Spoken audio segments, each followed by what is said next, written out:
Good evening. Thank you all for coming tonight, dear friends.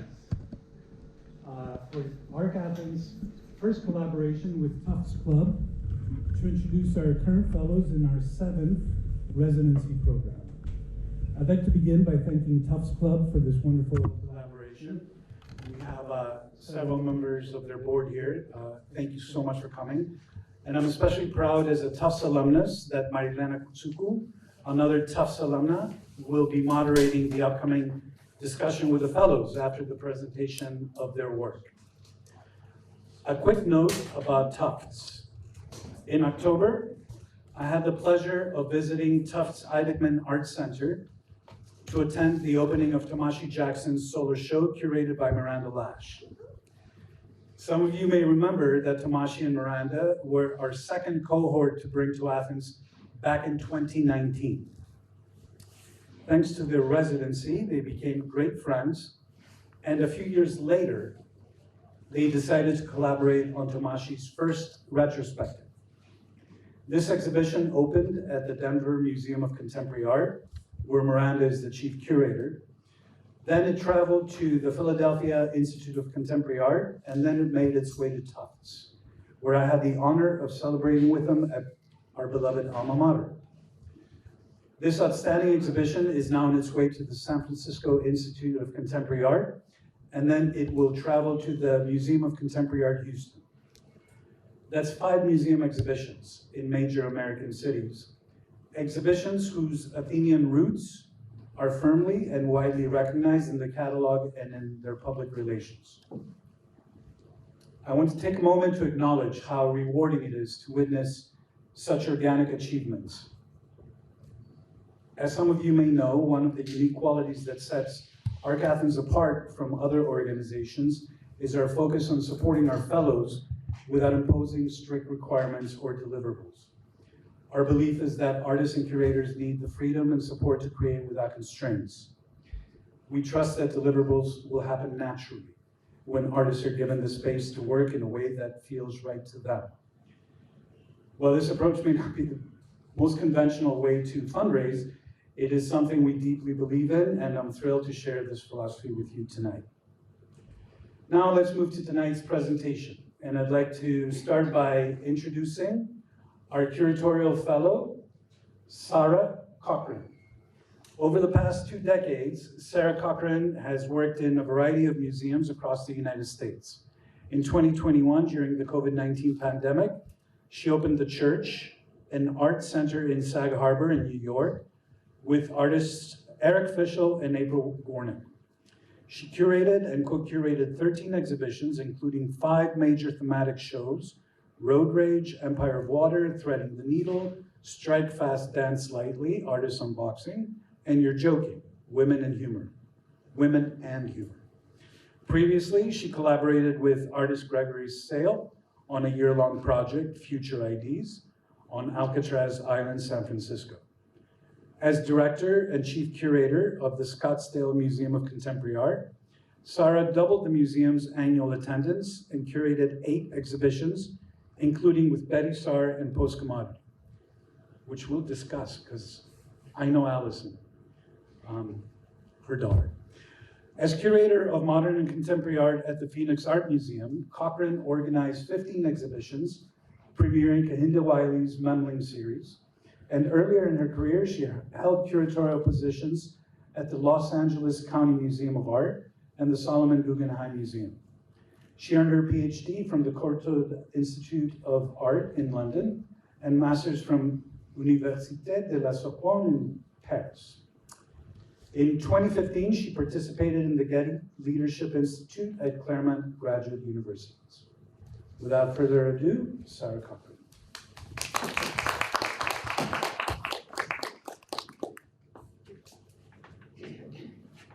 Hello. Thank you for that very generous introduction. I'd just like to thank ARC Athens. This is an amazing opportunity. Your city is extraordinary, so thank you so much for having us. I'd like to thank Marilena ahead of time and say what an enormous pleasure it's been to be here with Gouled. And I'm incredibly excited for his presentation. I now have to put on my glasses. Sorry about that. So. Oh, I'm supposed to tell you to turn your cell phones off. Sorry. This was actually the slide I was going to start with. Yeah. Humor is something I'm working on here, and it's something that's really important. You know the way we start with children. Are you sitting comfortably? Then we'll begin. So I really would direct your attention to the screen. I am hoping to hear a few giggles. What you have just done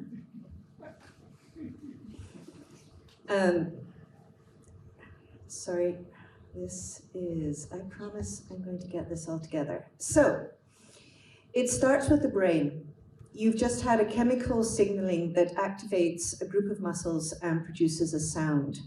15 facial muscles and the main lifting mechanism for your upper lip have just contracted.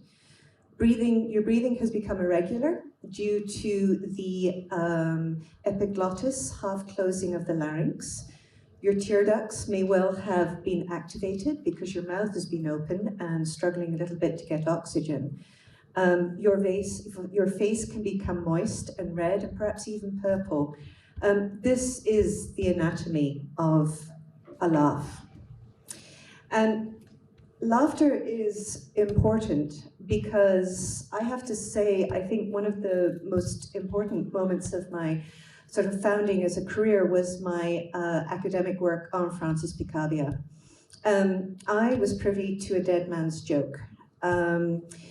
We knew that Francis Picabia as a Dadaist was obviously somebody who was not any stranger to humor, satire and irony. However, in the mid-90s, I discovered the sources for these very unfashionable paintings, nudes from the Second World War.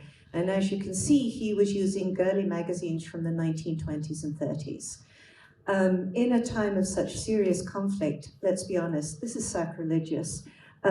It's also irreprehensible that somebody would actually do this kind of work. However, over the last, I would say, decade or so, it's this work, this rebellion of bad taste that has become more relevant to contemporary artists, from Sigma Polka down to much more contemporary artists. As Aristides mentioned, I went to the Los Angeles County Museum of Art in 2004. I had the great opportunity to work on two rather spectacular exhibitions, which had a real flair for the theatrical, the Magritte in contemporary art and also Dali painting and film.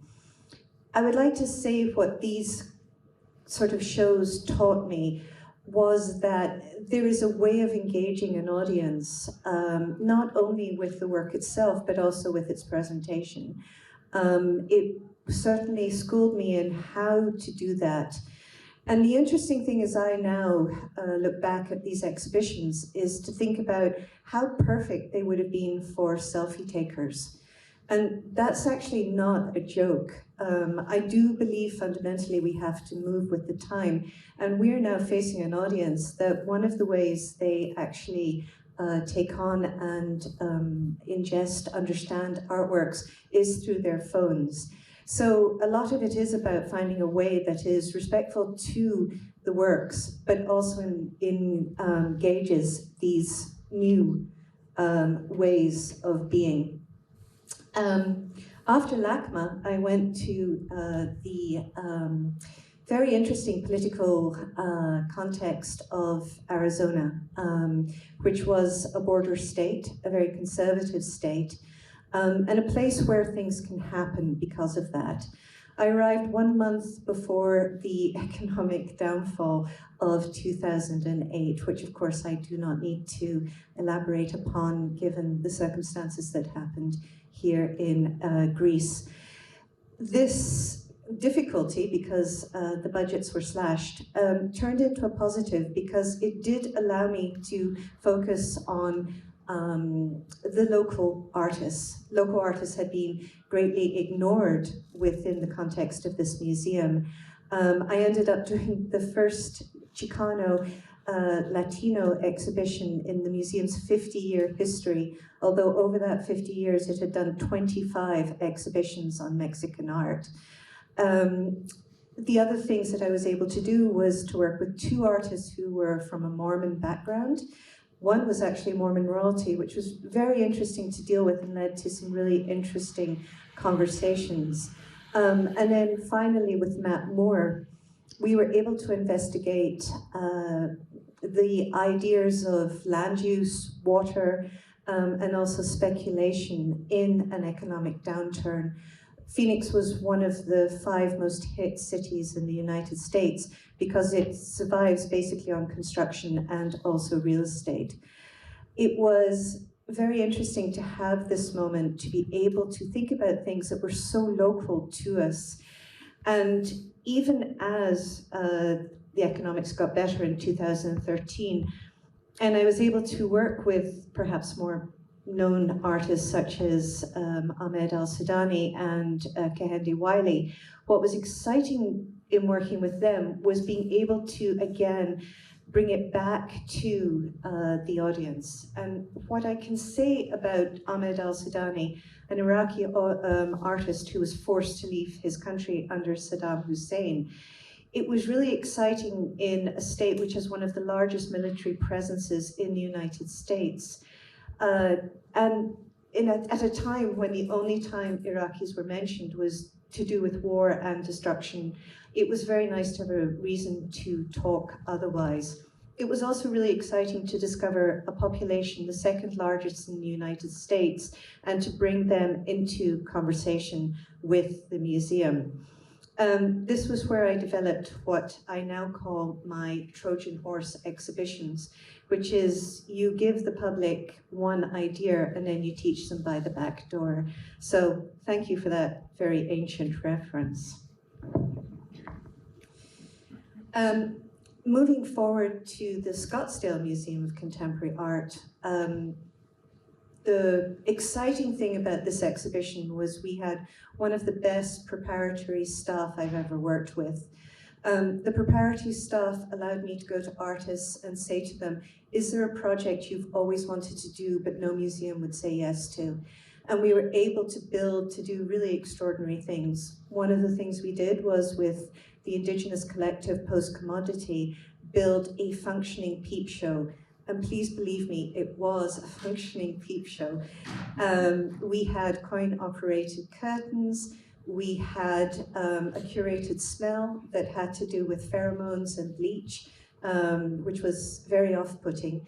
And we also did have barbed wire along the top. We followed the construction of a peep show in New Mexico. However, at the center of our peep show was a garden and butterflies.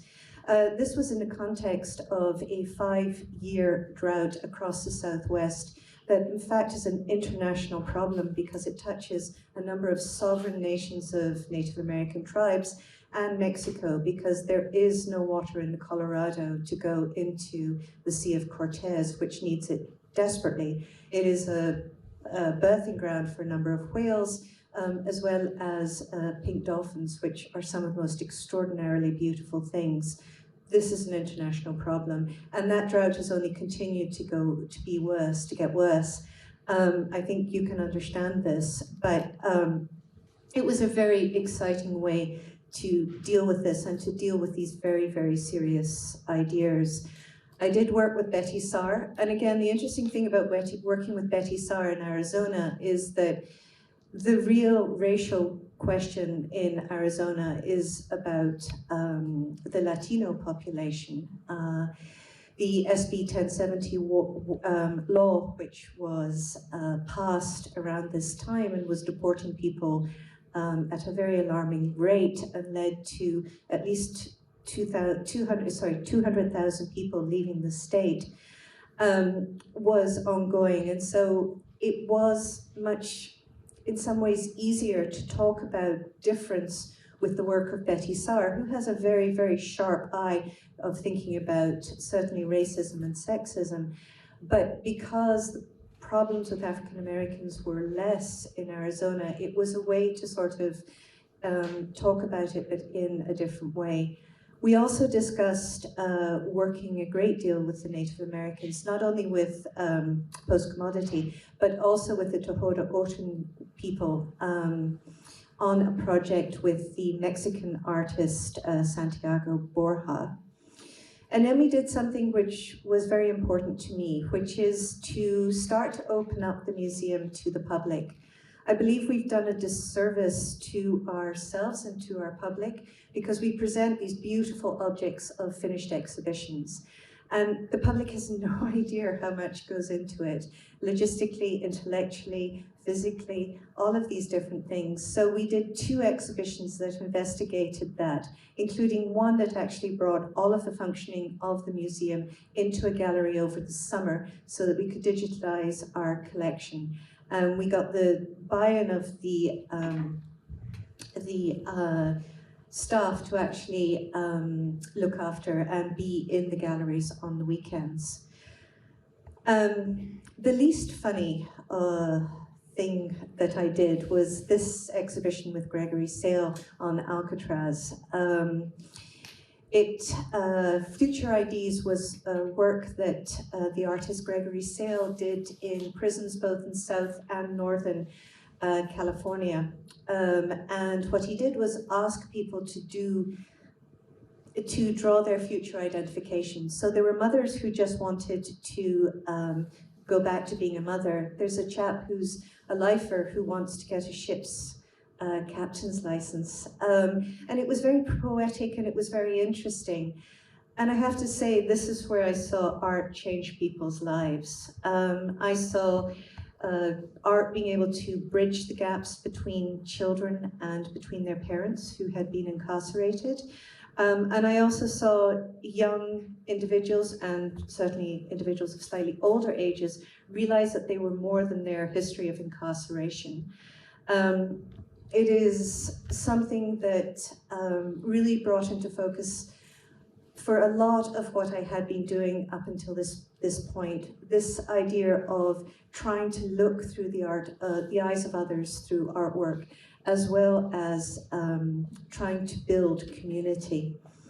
I'm going very quickly because I actually hope that what I can do is spend time on what I'm working on now, because of course, as with anything, my favorite project is the next one. So at the church, as I mentioned, as Aristide mentioned, I worked on a number of exhibitions. As you can see from these slides, the church is a former church. It was a Methodist church built in the 19th century. You can see that the architecture is highly unusual. This is no white box. And every exhibition, the architecture was its own individual character within my work as a curator. Many of these exhibitions I curated with Eric Fischel. What was fun here was to think about a highly bifurcated audience, an audience of extreme privilege, and an incredibly underprivileged audience who both inhabit the kind of magical lands of the Hamptons, which does live up to the hype in Sex and the City. One of the things that Eric and I came up with very early on was the idea of only doing thematic exhibitions. And the reason for this was the idea that you would come into the exhibition, no matter your understanding of contemporary art, with an understanding of what the subject matter was. You knew what cars were, you knew what water was, you knew fabric, you knew boxing, or at least you thought you did. So there was a way that we were trying to reach out and bridge to the audience. And it was fun. It was a lot of logistical problems because there were no logistics for bringing in major works of contemporary art. But through various reasons, we were able to bring in some very, very large pieces, and that was fun. And that is the most true of the exhibition that I did last summer called Are You Joking? Women in Humor.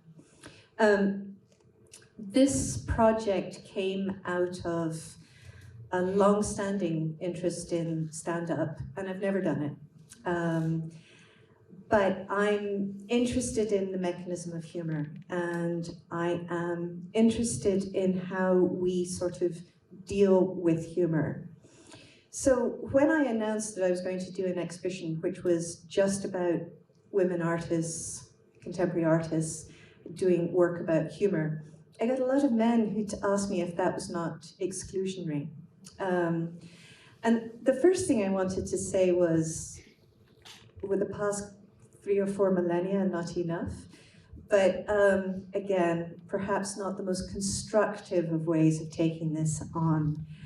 Humor is something that has obviously been highly thought about by a number of individuals.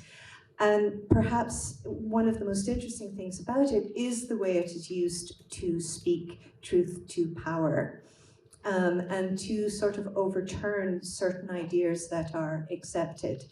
So with that in mind, I am currently working on a book proposal, which is about this subject. Obviously, given the current politics in the United States, there's no way in hell any project like this would get government spending, government aid. Nevertheless, I think it's a really, really important group. So, subject. So my first question to you as viewers is, do you find any of the 4 works on the screen in front of you funny? If you do find them funny, why? And if you don't find them funny, why? Humor is incredibly personal. It is driven by culture, it is driven by your language, it is driven by your age, it is driven by your class. Humor is an incredibly difficult thing to pin down. I believe fundamentally that the feminist artists of the 1960s and 70s were given a bum rap, and I think it was deliberate. So nearest to me on this side is Valley Export's piece Genital Panic, which, if you don't know, April 22nd, 1969, she cut a V in her trousers, exposing her genitalia. She took a gun, we're unsure if it was loaded or not, and she went into a porno theater, sat in the front, and faced the audience. Obviously, this is a difficult thing to unpack, and the audience fled. You know, a natural reaction, but still something very, very funny. Sure, confrontational, but nevertheless, you can't go and think about this without thinking about how funny it actually is. I think this kind of confrontation continues with, sorry, I'm just forgetting, Sara, how could I forget that name? Sara Maple's work, which is up on the top, the 3 images of Sara Maple. She is both of Bangladeshi Muslim descent and British. She lives in Britain. But this use of the signs that sort of give a Freudian idea of the fact that the way women were defined was always by a lack rather than by who we were. But that idea of being able to think about women's position and the reality of women never being paid as much as men and sort of put it into artwork is very funny. The piece below it by Kate Hardy, if I tell you it's one of a series of 12, this is a piece that I think we showed one piece like this in Sag Harbor, and I think a lot of people didn't recognize it for what it is. It's obviously a maxi pad. And this is to do with a lot of feminist art, which has to do with female bodies. No doubt because everybody's obsessed with female bodies, men and women.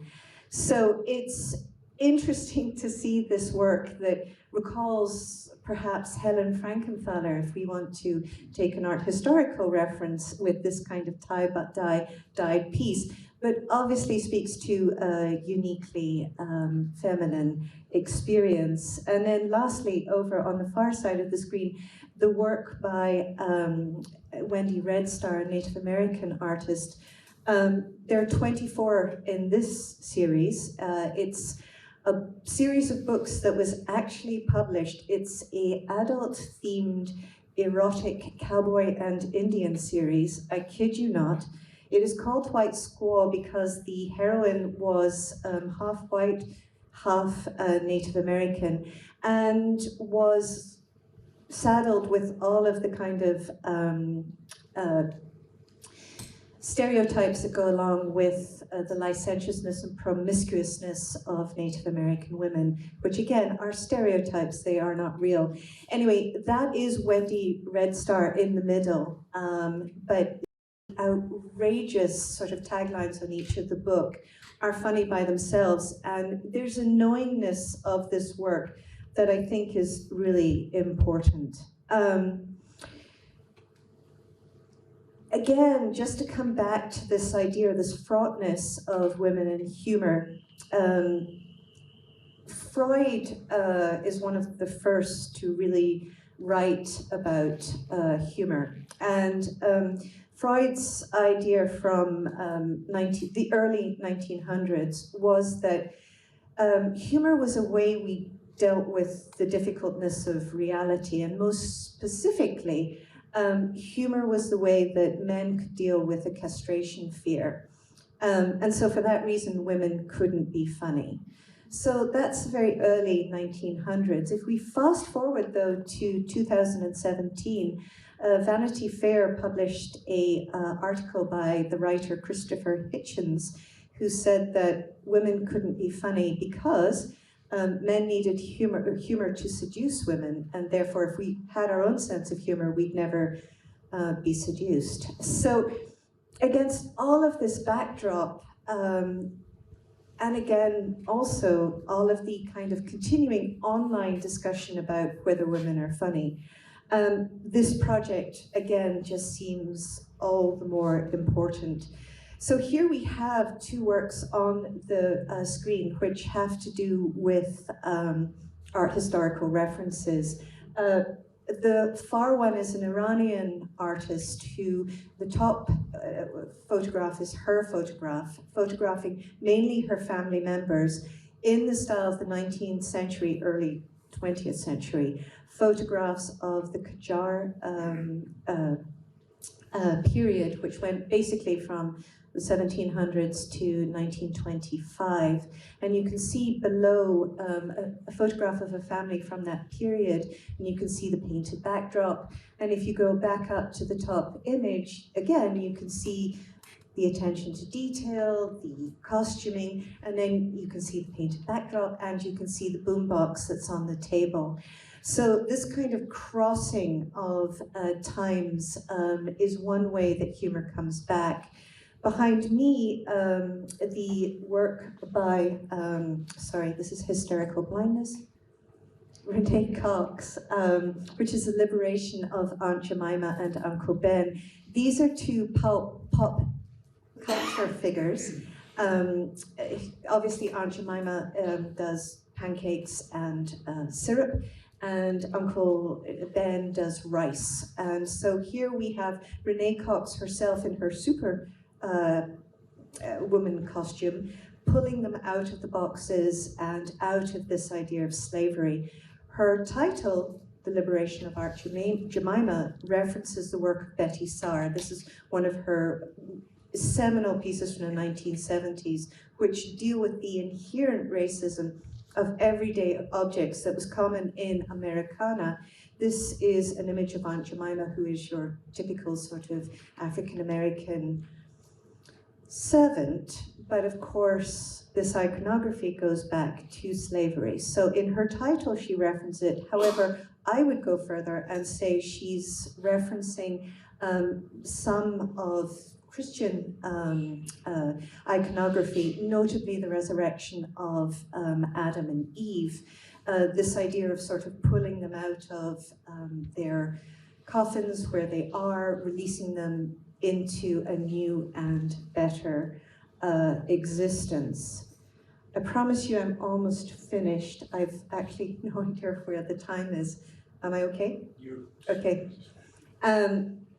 So again, 4 more images. And these I do think are just delightfully funny. On the other side, we have Nina Koutsoukourian's lavatory self-portraits in the Flemish style, which she has been doing since 2010. This is a very specific series that Nina Koutsoukourian does, and she does them only when she's on long-haul airplane flights. She cannot sleep on airplanes. She goes into the bathroom and using only things that she can carry, such as perhaps a scarf, and all of the paper products in the bathroom, she sort of plays with them in order to make these portraits in the Flemish style. As she says herself, it helps she has this amazing Armenian nose. She really does end up, but there's something so delightfully charming about this series, so just profoundly funny and sweet, as well as this kind of very existentialist crisis of what it is to fly in the modern world. Above, in the middle, there is a work by Pippa Garner, who died at the end of last year, very sadly. She is a transgender artist, and she is somebody who has always enjoyed doing outrageous things. She rejiggered a car so that she could, when it was driving forward, it looked as though it was driving backwards. And she would take it on the freeways around Los Angeles, obviously to the consternation of other artists. She had these notebooks which were full of just ideas. So this idea is 2 X-Acto knives, 2 thimbles, and 2 fingers, and you could go skating. Probably not going to happen, but again, just this very playful, charming way of thinking about who we are, how we present ourselves in the world. And then behind me, there's Dana Schutz's wonderful work, which you may have seen at the George Economou Dana Schutz show that just closed. This extraordinary painting of her both crying, smoking, and swimming. An impossibility, but nevertheless something interesting and charming. And then finally moving down to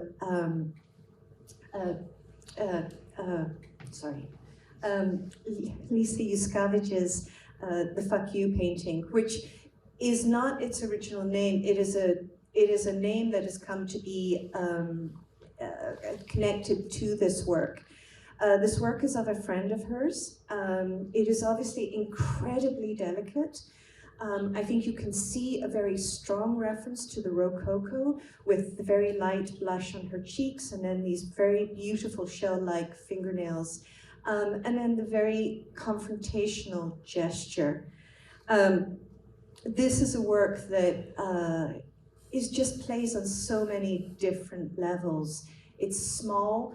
It would appear she's looking in the mirror, so there is a slight incongruity as to whether she is aggressing the viewer or she is aggressing herself. But these are all ways that humor comes in. And I would like to mention that, you know, humor can be inclusive, it can break down barriers, but it can also raise barriers. And in closing, I would like to talk about my minor obsession with Lysistrata, which of course premiered at the Theatre of Dionysus in 1411 BC here in Athens. And I cannot tell you how moving it was to see the theatre, and to know that when in the play they say the older women are just running up to bar the gates, you actually know where they are going to. One of my interests in this play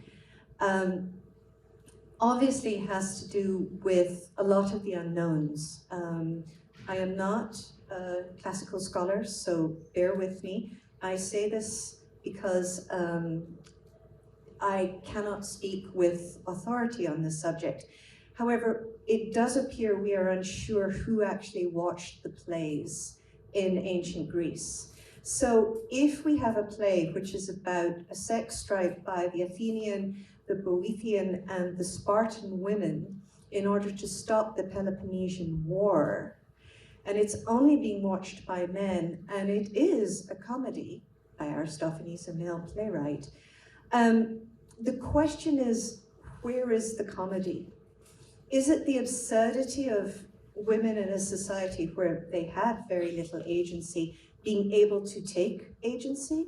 Is it about the fact that women probably could not do a sex strike in classical Athens, or in Greece in general? Or is it just ludicrous and ridiculous idea? I would counter that by some really interesting research that I have recently found. Sex strikes are actually quite common.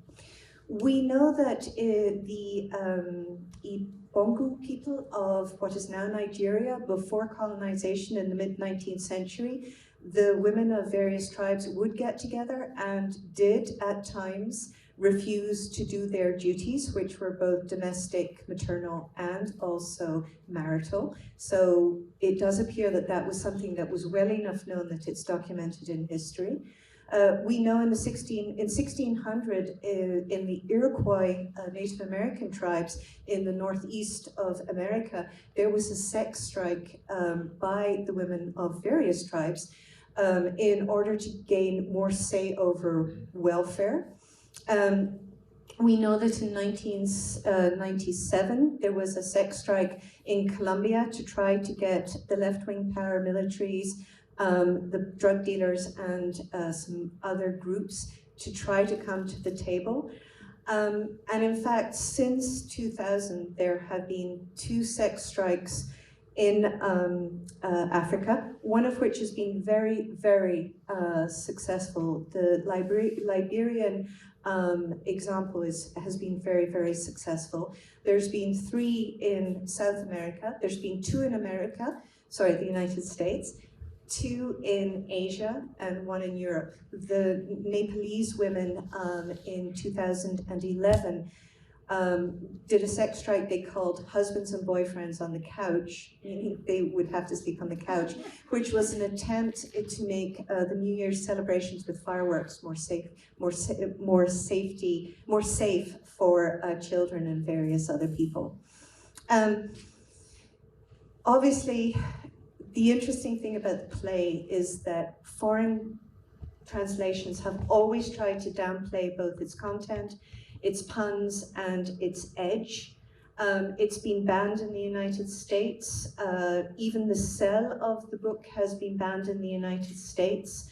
And various other countries have really tried to show it in a much less confrontational way. And right now, it's really having a moment. Obviously, there was a 2011 play. There's Spike Lee's 2015 play. And why I think this matters, and why I promise I'm finishing, why I really want to talk about Beyond Laughter, why laughter and contemporary art matters, has to do with this idea that there are works of art that come from a time very, very far away in a very different context, which are now able to come out and speak to us in a different way. I would say that's probably one of the most important things that works of art can do. Litostrata is one of those really important plays that allows us to see our own time in a different way. It allows us in this moment of incredible political and cultural turmoil to think about how culture can change us and change us for the better. So thank you for listening to me, and I look forward to sitting back now and hearing Gouled.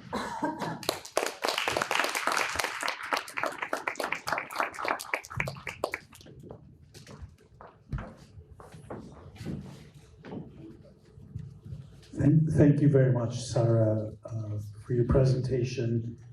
I hope you didn't feel rushed. She has an incredible career spanning decades, and fitting it within the parameter of our platform, I'm sure was a real challenge. It was a pleasure. Thank you so much.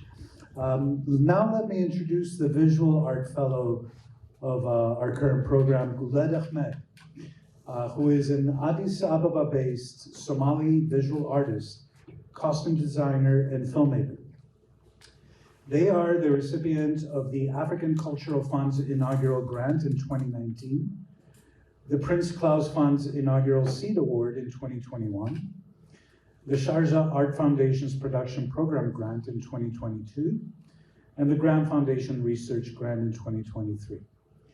Gouled's self-portrait photography work has been exhibited widely at institutions such as the Victoria and Albert Museum in London in 2022, the Brooklyn Museum in 2022, the Portland Museum of Art in 23, the National Gallery of Victoria in Melbourne, Australia in 2024, the Lahti Biennial in Finland in 2023, and the 15th Dakar Biennial in Senegal in 2024.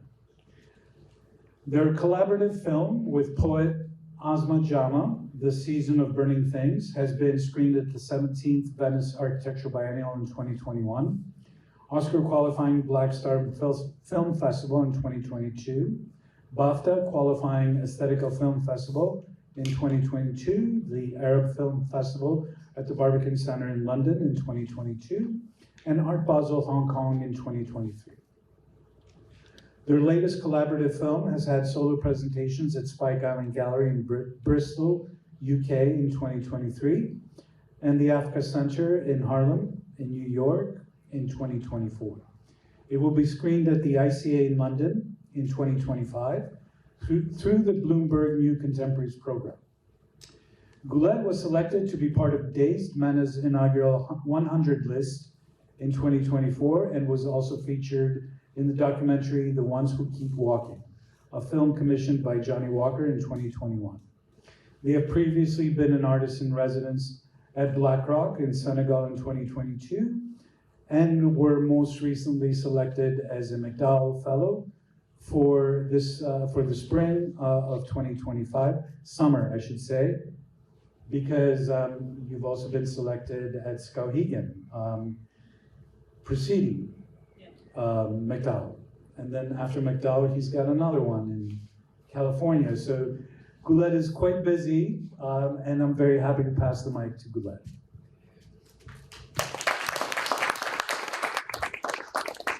Thank you, Aristides. Thank you, Konstantinos, and thank you, Sara. It's been a pleasure being with all of you today. To start my presentation, I'm going to lead you through the fiery red henna beards of the men in the Horn of Africa.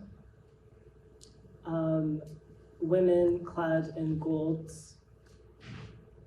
the kolhad, which is a ceremonial dagger in the Horn of Africa. Gold filigreed headpieces. These are the ornamentations that inspire my artistic practice, the everyday, the ceremonial, the extravagant. I look towards beauty as ritual, beauty as repetition, and beauty as a method. Over the last 2 years, I've been researching the Mawis fabric, which is an Indonesian-based,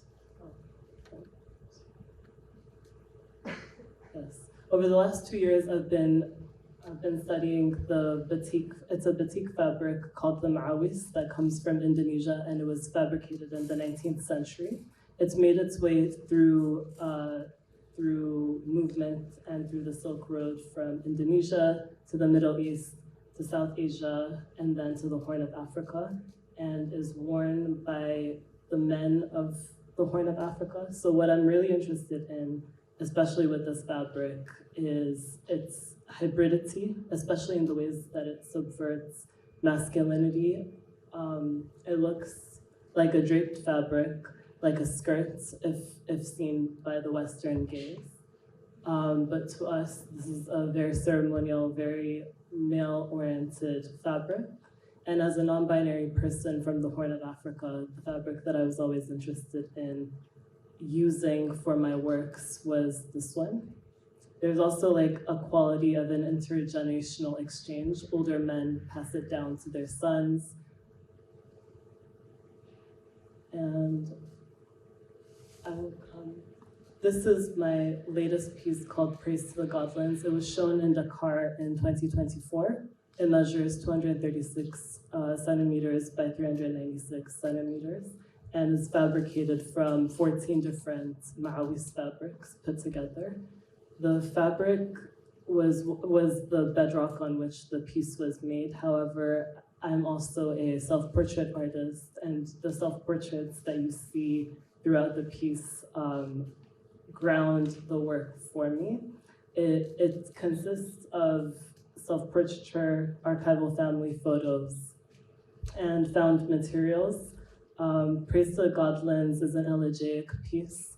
It's a piece that centers the mourning of my loved ones. A lot of like the people who I selected to be on this tapestry piece are women within my family who within 2 generations might not be remembered.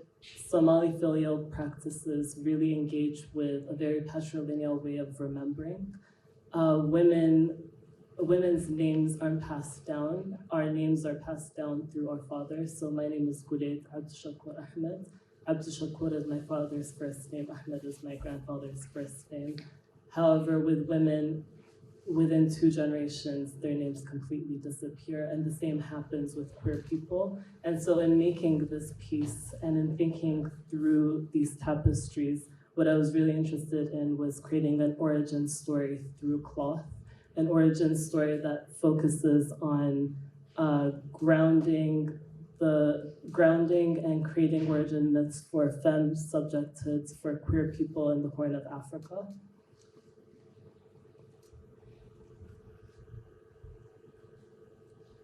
The piece centers on found materials. I included the basmati rice, that is a communal family grain that we all share together, we eat together.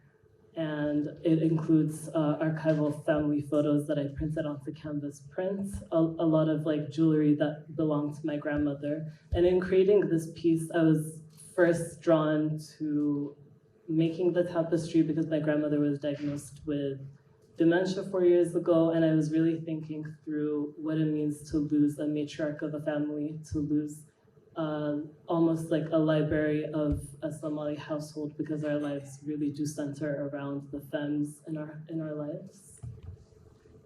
But a lot of my work also really deals with adornment practices in the Horn of Africa. The henna and the dots especially like feature heavily into the work that I make. And I always want to like represent that in how I create the works that I create. These were that was a doily that my grandmother knitted, and some of her brooches.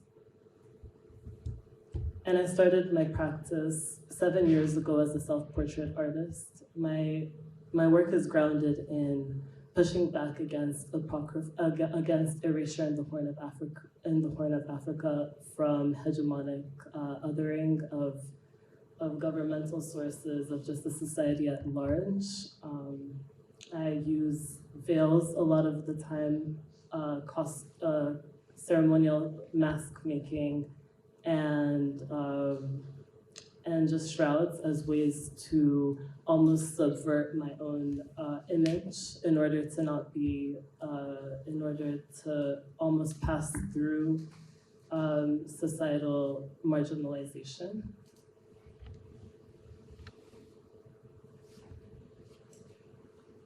a lot of my work also deals with urban interventions, using found materials in my urban localities and using them as visionary fiction. I was drawn to Afrofuturism when I was younger through the works of Nnedi Okafor, Ben Okri, yeah. So for me, it was my first push into thinking of like situated ways in which I could think of futures for the Horn of Africa. And in these self-portraits, I also used the Maawis fabric for my costume piece. These pieces also are in the same project. They're collected coins that I created a face mask out of. I was really thinking about the thought of monumentality and how to make my body a monument.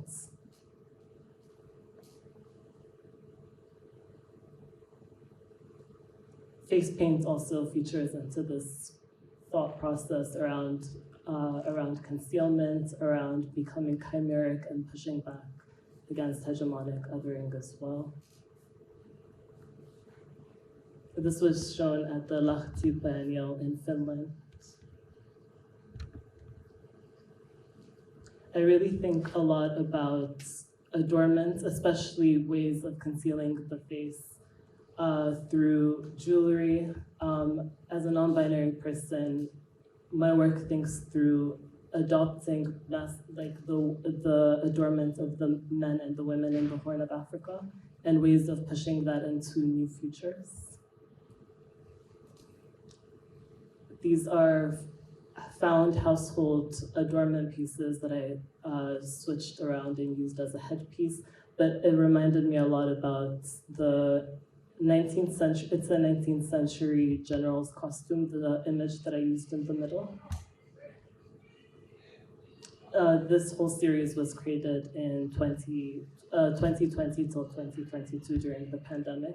I hadn't used black and white photography a lot of the time before, but during the pandemic, I was really thinking and grappling with thoughts of ghostliness and hauntings and glitchings. So I started working with more organza type fabrics that almost felt like you were moving through portals and through worlds. The mask on the left I created during the pandemic as well. It was a lot of pearl work that I created, and the eye makeup is water that I collected from the Red Sea next to my grandmother's house, and a hat that farmers use in the Horn of Africa. But in thinking of this story, my practice really engages with how we're remembered, the legacies that queer people leave in the Horn of Africa, the ways in which we can push back against erasure and hegemonic othering as well.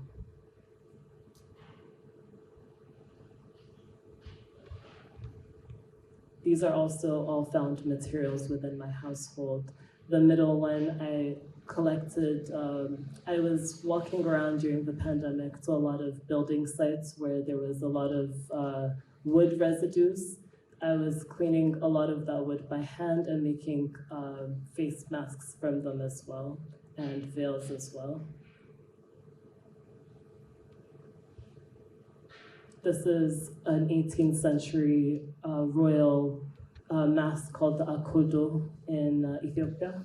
And it's very interesting to think that if a man wore these adornments that are part of our histories now, they would be othered, they would be ostracized, and there would be like repercussions that happened. So my work also really like thinks through glitches within temporal spaces, glitches and collapsing timelines, I think, between history, the present, and the past.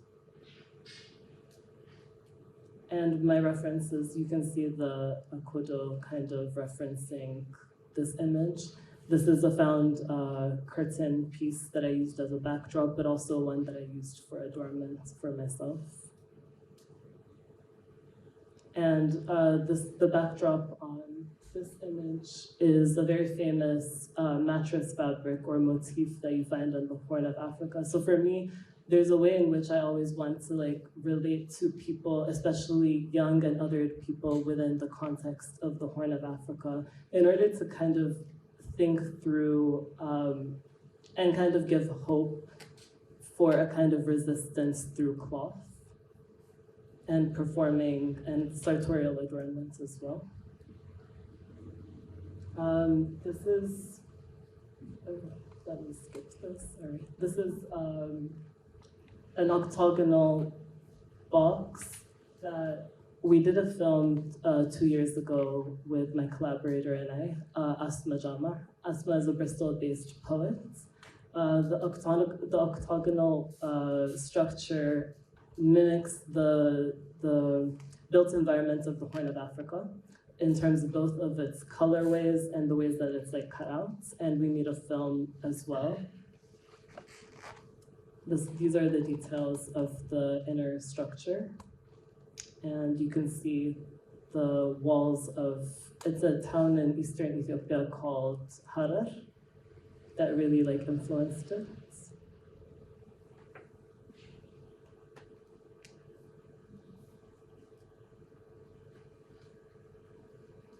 And there were billboard cutouts that were placed around Bristol. We wanted to think through so the project thinks through the photography studio and the ways in which African subjects were able to archive themselves, especially within the Horn of Africa, because a lot of like the photo studios that are known on our continent are in West Africa. The photographers that are known are Malik Sidibe, Sanle Sori, and we wanted to kind of bring it back home and think through the context of the ways in which our ancestors were archiving themselves as well, but kind of think through what the futurity of that looks like. So we created 5 ghostly, glitchy presences who are moving through a cityscape. And yeah, these are more of the billboards. A lot of my practice as well engages with costume making. I use a lot of found material, everyday materials, in order to push them into spaces of visionary fiction. The mask that you see here was made out of a very common cookie that we have in the Horn of Africa. This one was made from matchboxes and matchsticks as well. During the film, this is a still from the season of burning things. I lit the matches on fire, so like the mask was almost going up on fire as well. This is milk plastic that I used as a mask as well. And this is the barbershop posters that I used as a veil. So veils also really like function as a very like integral part of my practice. Broken CDs and found CDs. The image on the right was I found it in a construction site. It was debris. And then this was collected phone cards that I collected over the course of a year.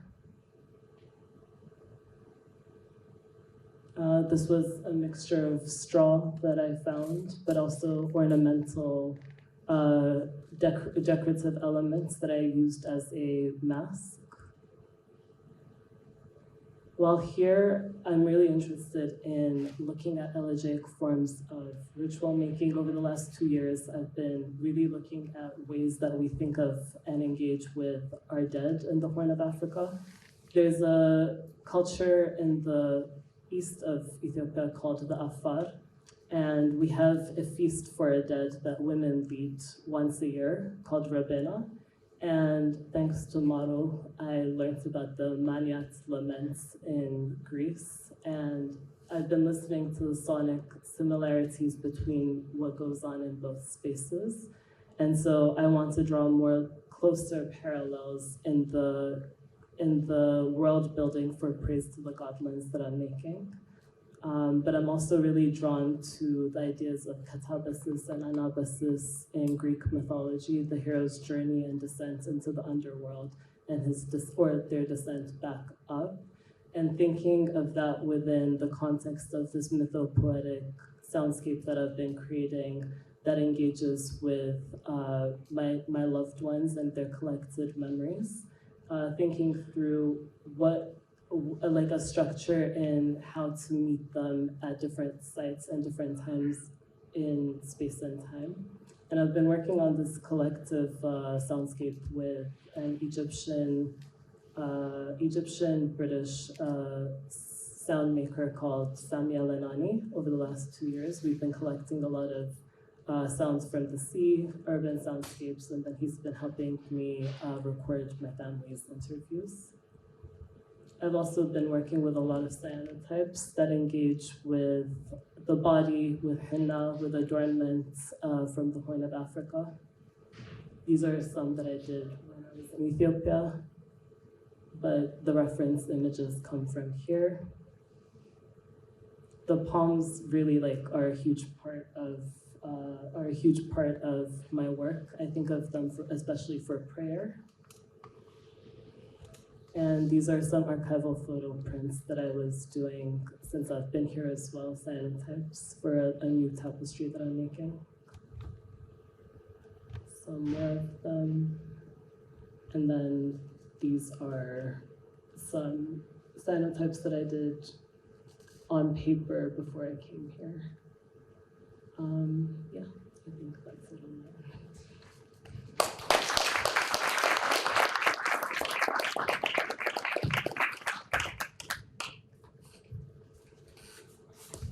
Thank you very, very much for this presentation.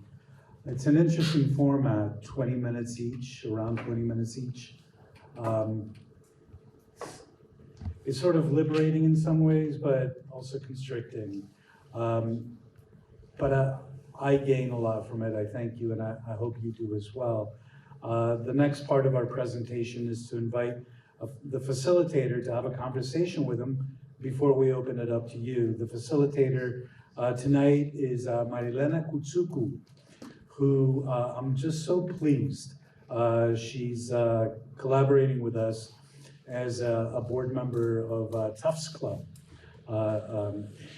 Marilena is a curator and an art advisor. She has organized and curated many international cultural projects, group and solo exhibitions in Europe, USA, Middle East, Canada, and Australia.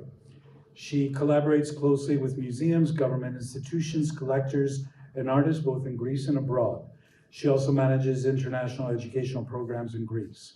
Since 2023, she's the development director of Art Athena. Marilena has founded Muse Lab, a platform that creates bridges between art, education, technology, and through the projects she undertakes, she strives to always highlight and promote Greek culture. She graduated with a double BA in Economics and International Relations from Tufts University, and with an MA in Museum and Gallery Practice from University College in London, UCL. Come join us. Thank you.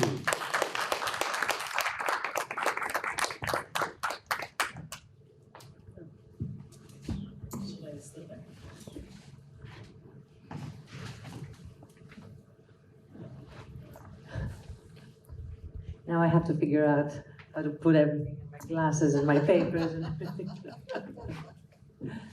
Okay.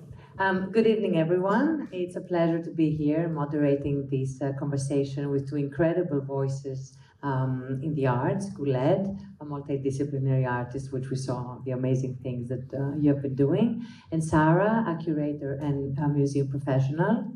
As a curator and art advisor myself, and someone who shares a university connection with the director and founder of Arc Athens, Aristides, I've always been fascinated by the way residencies foster artistic exchange and new ways of thinking. Residencies can shift perspective, sometimes in ways that we expect, but more often than not, in ways that surprise us. So I would like to start by exploring how your time in Athens has shaped your work.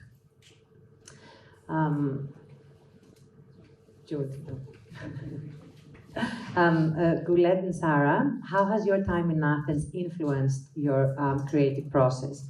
Have you encountered any unexpected inspirations or challenges along the way?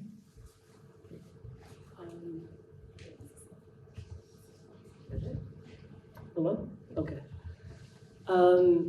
I'd say over the last month, especially going to different studio visits, there's a lot of fertile thought that's been coming to me. Like, I think that engaging both with the contemporary and also with the historical here has been interesting in navigating that in my own work and in my own thought process.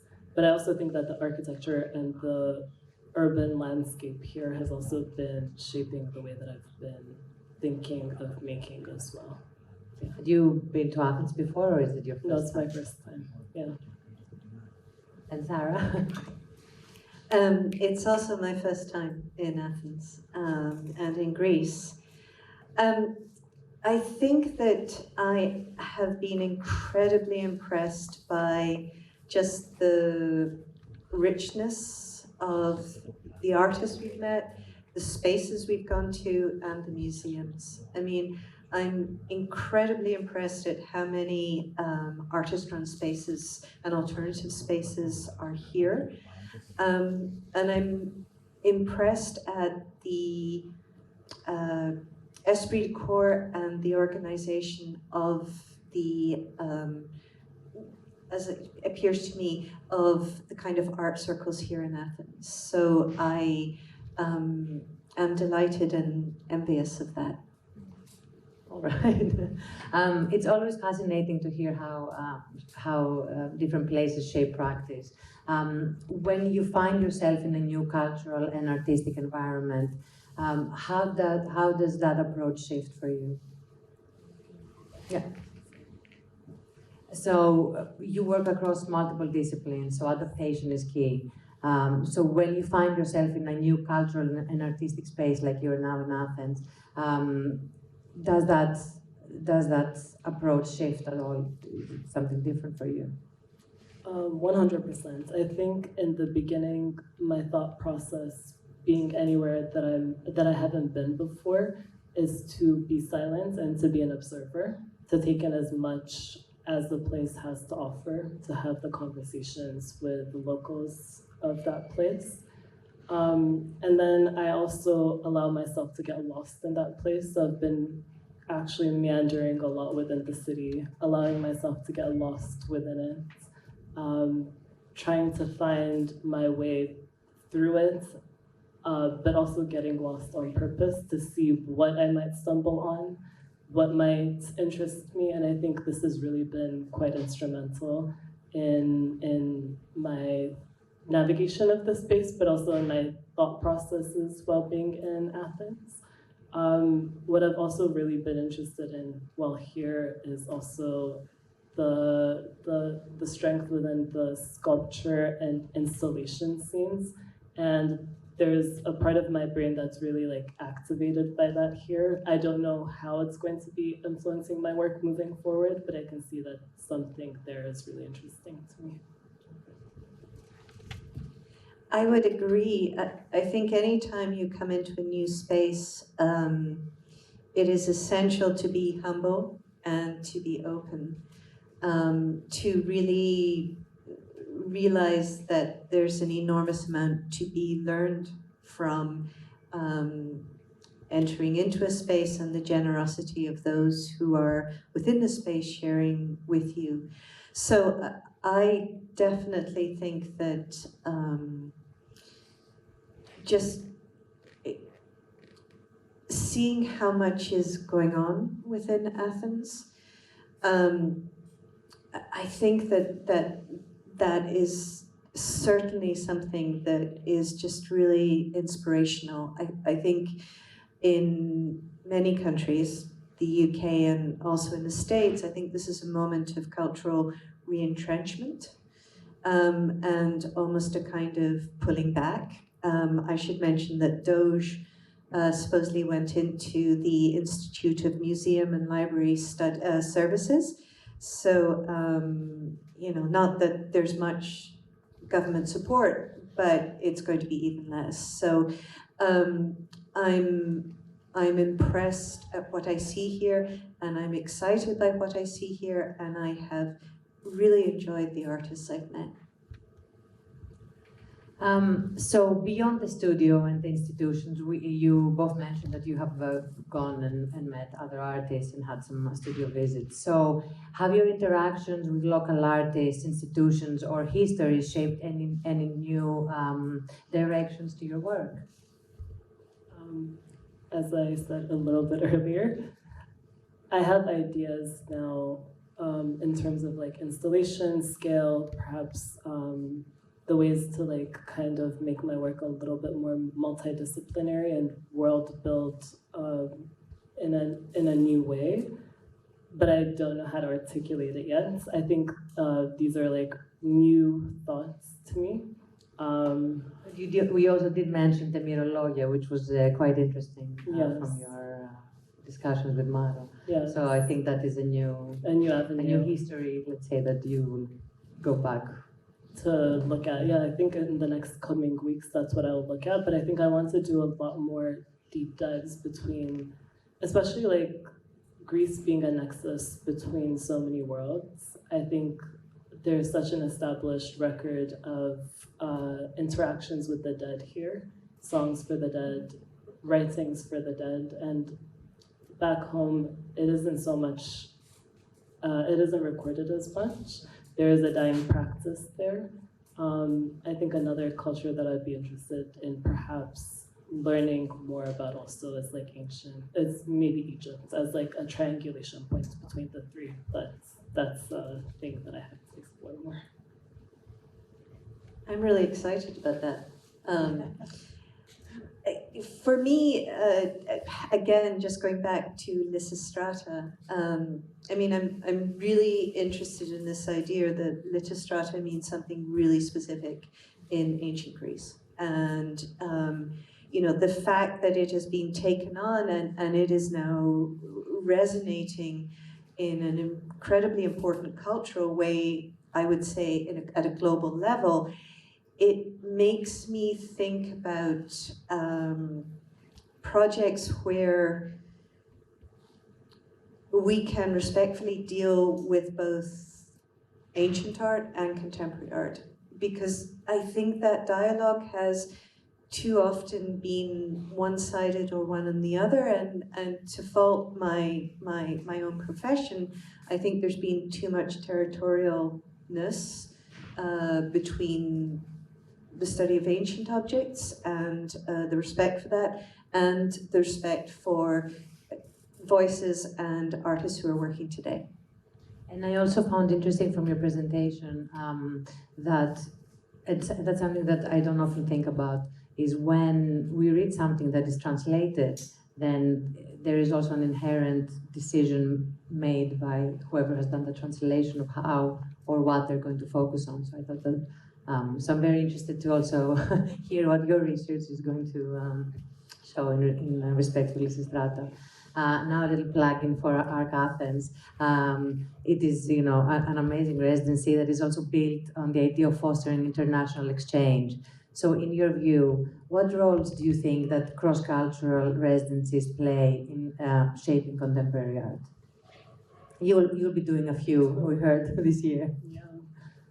I think a lot of the leaps within my work have happened in residencies that are cross-cultural. When I did my residency in Senegal 2 years ago, I was in residence with 2 American artists and 1 British artist, and just the conversations and the wealth of exchange and the generosity there really does push you forward. And I think this empathy, or like this thing of being able to connect with people so far from you and trying to find common ground, really does push you both on a personal level but on an artistic level.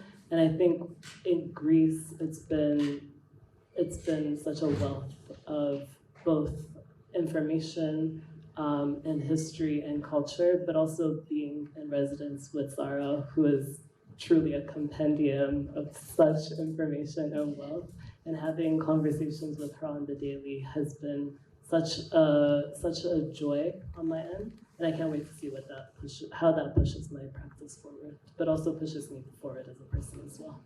And you also met other residents who have, Yes. the other fellows who have Yes, completed the and that's- residency, and and that that's is also just- very interesting. Yeah, and that's been just as incredible as well, and I hope to get to know the rest of them better as well. I would agree about just the intimacy of, dwelling with Gouled, and we went fabric shopping together, and I've been watching as some of the works have come together. As a curator, we often have the great luxury of going into studios, but to have this kind of sustained dialogue on a daily basis is just an enormous privilege. As to cross-cultural, I mean, we live in a global world, and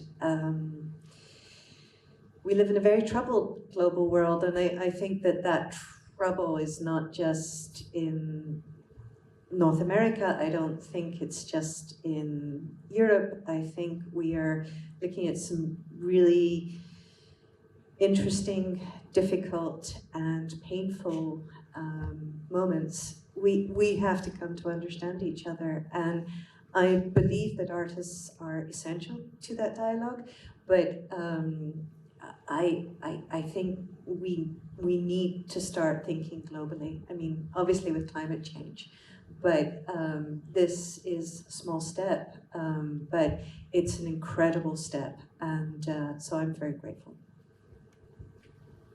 Okay, now I'm going to start with another question for you. Your work explores identity, history, and representations across different mediums. You're a multidisciplinary artist. How do you engage with these themes in a new context when you're, let's say, in Athens? So looking at it from a new Athenian perspective. I think the privilege of working across multiple disciplines is that you also get to pick and choose which ones resonate in the context that you're working in. While here, I think I've really been interested in installation. That's something that I'm very new to. I worked a lot with self-portrait photography, but that's not something that I'm truly moved by. While here, I can't really, that's not the part of my creativity that's flaring, but I'm really thinking through maybe incorporating sculpture, maybe going, those kinds of thoughts are what's happening to me while here. And I think that's an interesting journey that might happen, yeah. Okay. And one for Sara. Your work has been about bridging museums, artists, and audiences. With the shifts happening in contemporary art today, how do you see institutions evolving in response to the kind of work that's being produced today? I think that's such an interesting question, and it's so layered. I mean, first of all, there's no institution in the world that can actually collect contemporary art financially in a meaningful way. And so, maybe we need to start thinking about collecting differently. And maybe we need to start thinking about how we work collaboratively to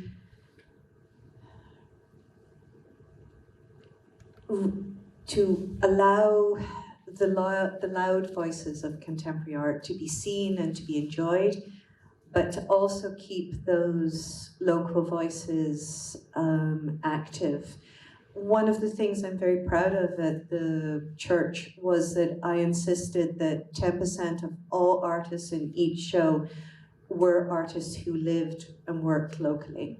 And I think that really, if we think about museums, that's where the excitement is. That's where the unusualness is, to take big, major international names and context, which is a local context, which is an unusual context, which is a unique context. I mean, that is what our work is, and that is something that I think we have to start working differently. So I think, especially in contemporary art, one of the jobs of a curator is to protect the artist from the institution. Institutions have a tendency to want to cut corners, to save costs.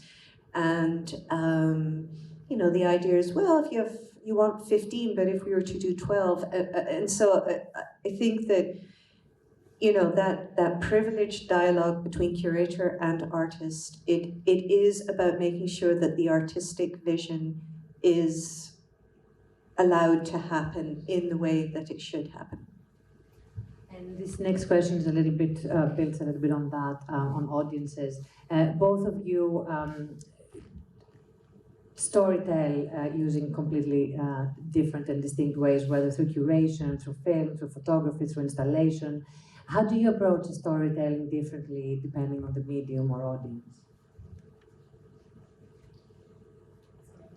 Do you want to start with that? I think it's different in different ways. I did a show with Franz West, the Austrian artist, before he died, and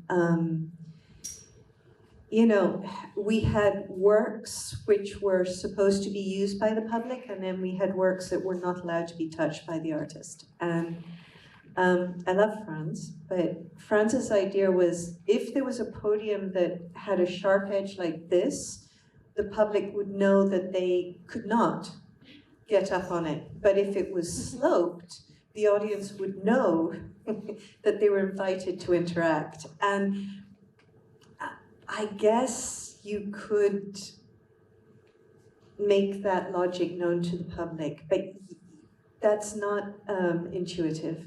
And so, you know, what we came up with was the idea that we needed students to be in hands, and Franz made the t-shirt. They were called the Friends of Franz, and they were there to kind of facilitate and say, oh yeah, you can you know, sit on that chair, or you know, you can interact with those objects, and also to stop it. So, I mean, I think that it's really about what the artist needs.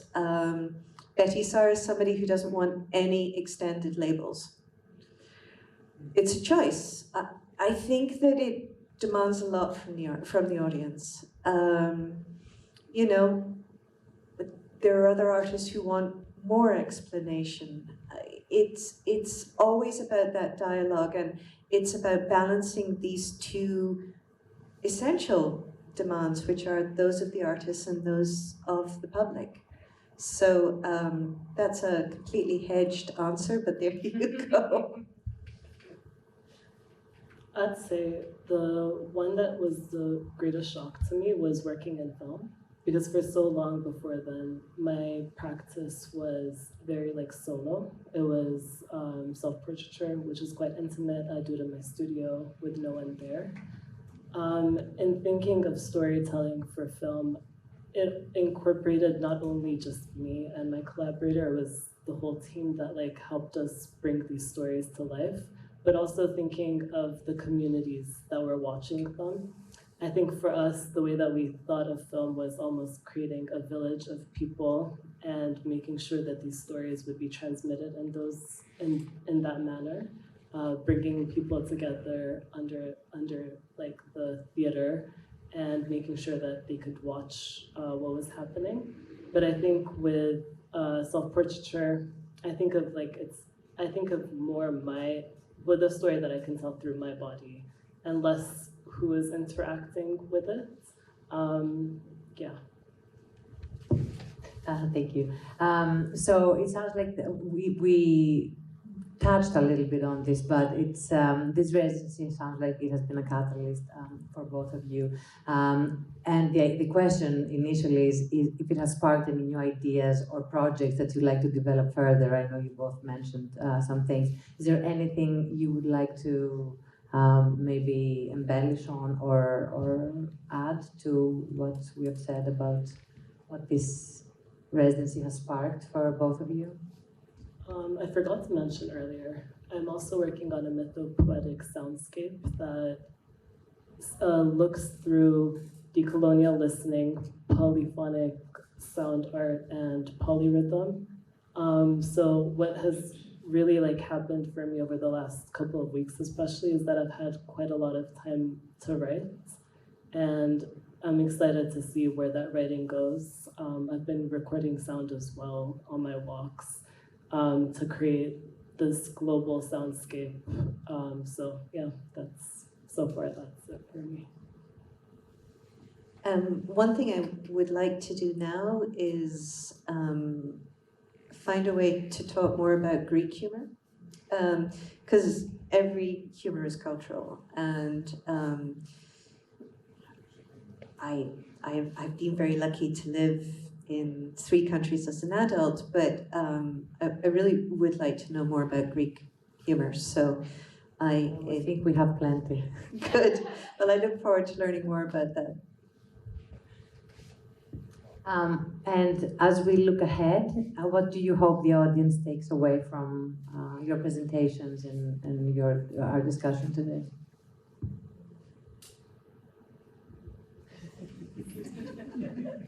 Thank you, Gouled. I think that what I hope you take away is the fact that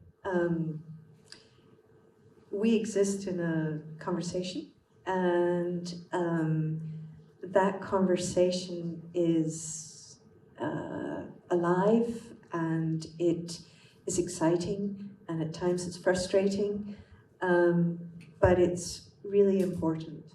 And I have various ways of arguing why contemporary art matters. To business people, I say, it's an economic motor. The arts in the US, and I don't know about Greece, they actually raise more money than professional sports. They are a bigger impact on the US economy than public sports, the sports. And, that's something that most people can't conceive of. And I think that these kinds of ideas get lost in an ideological conversation. We are nothing without artists. We are nothing without the arts. And I don't need to tell you that, but I will return with an even greater sense of that and a greater sense of purpose. And I hope you also will cherish your artists and your arts. And then on my end, I hope what you can take away is the thought of resistance, using art as a tool for that, but also the capacity to transform the everyday, the mundane things around you into objects as well, in whatever capacity, not, yeah. And if you could extend your time in Athens, what is it you would explore next? Artistically, conceptually, geographically, do you have any plans? If you were given more time here. If I was given more time, I'd see the islands. We had this discussion earlier. Perhaps to learn more of the histories, the islands of Delphi, Dilios. Yes, just to get just to get a better sense of the geography beyond Athens. I think that'd be interesting as well. I think we're both convinced we're coming back, so you're not getting rid of us that quickly. We've seen the beginning stages of a number of different projects, and I think it would be really exciting to see those come to fruition. So yes, definitely to understand more about the country and just the variation of it.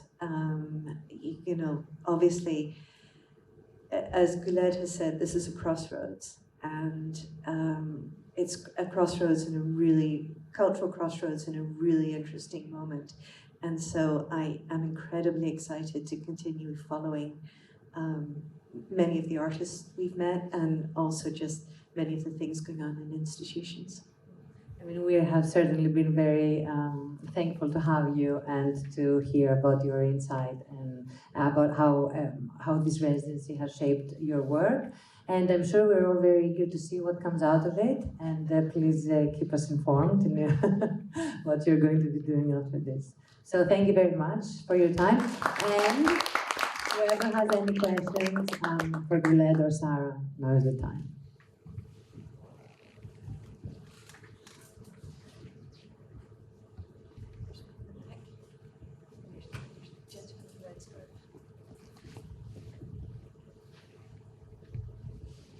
Thank you for this discussion. It's been so stimulating. My first question is for Gouled. You described sort of the threat of this hegemonic culture in the Horn of Africa. I was wondering if you could give those who are not well versed in that culture what it's all about. What are you actively resisting?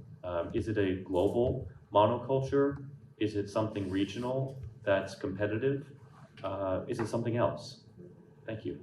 Thank you for the question. I don't think I elaborated. So as a non-binary person, as a queer person in the Horn of Africa, the laws now, I think, condemn people who are caught in homosexual acts to 14 years in prison. It used to be life imprisonment. In Somalia, it's death penalty. In Sudan, it's a death penalty. In Djibouti, it's a death penalty. So the region really has a lot of issues around censoring bodies that are queer.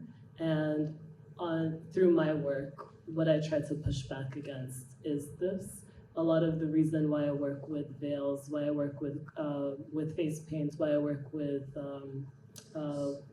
just like face coverings, is kind of to play with this, to push back against like my face being seen and known, but also to push back against these systems and ways of being that are erasing us from the national narrative, from national archives, from archives of just like historical archives as well. Because as I mentioned earlier, our names are patrilineal. So with a queer person, if you do not have a child, you will disappear in 2 generations, much like a woman as well. Like we don't know, my great-grandmother's name I don't know. Like she's gone from like history. It's the same thing with me if I don't have a child. So those are the systems that I'm pushing back against. That's the hegemony that I speak of.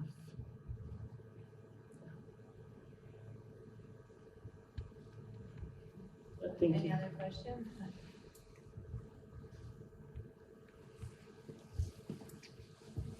I want to, well, it's not a question, it's more of an affirmation regarding the importance of the arts.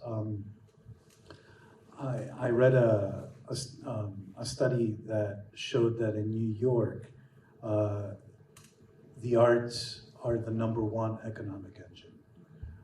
And I'm mentioning this because of New York's centrality and all kinds of other money-making ventures, which I don't need to name. But if you combine the arts, which of course is the fine arts, cinema, theater, music, that's by far the biggest economic engine. And it, as a director, it frustrates me to no end that I keep having to explain that because people are very short-sighted of the many different ways to appreciate the arts. Also, I wanted to, one more thing, since we're a family here, regarding what else they want to discover about Greece. I hope Arc Athens stimulates them to come back or stay longer on your own. Our program is very much is an urban residency. It's an urban immersion. And we actually have a rule that they cannot travel. We surrendered our passports. Because, you know, it could get out of control. I mean, they could be going somewhere all the time. And they need to be here to experience Athens. But of course, Greece has so much more to offer, and I hope you're enticed to return.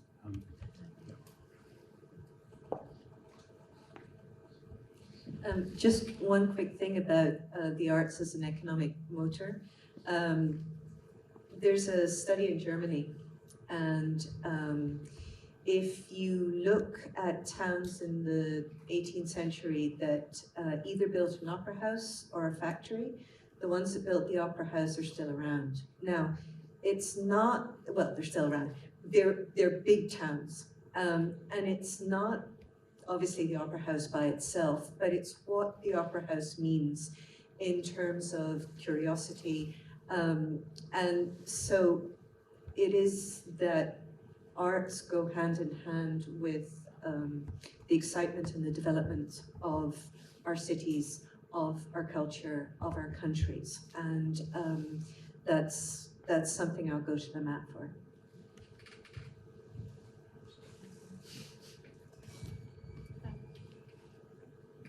If there are no more questions, I'd like to thank you both very much. It was such a pleasure to be with you.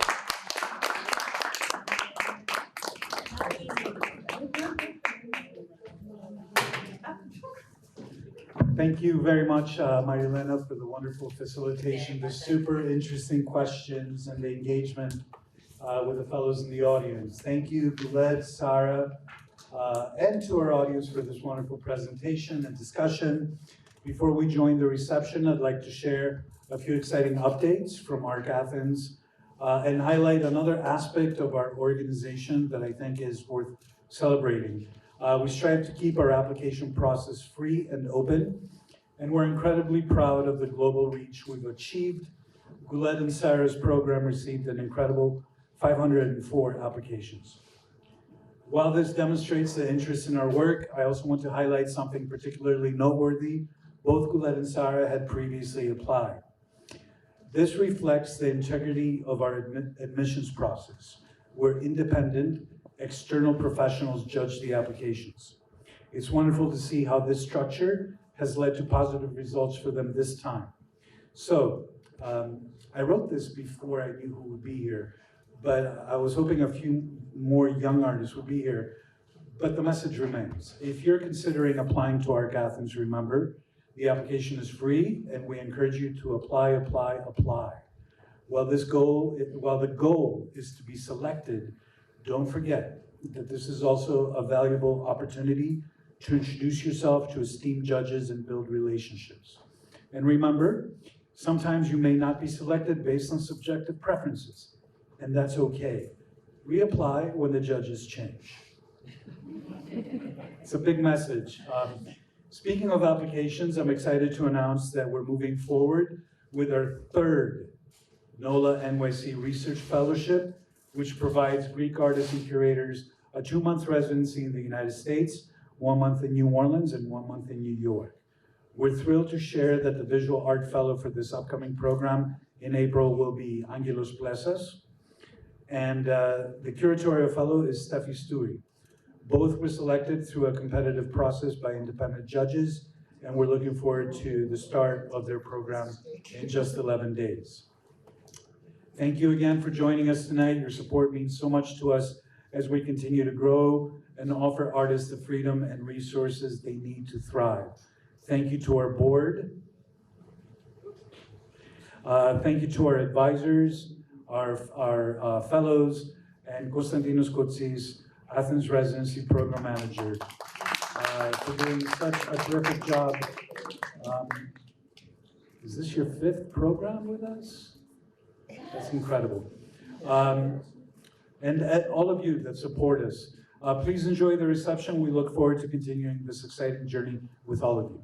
Thank you.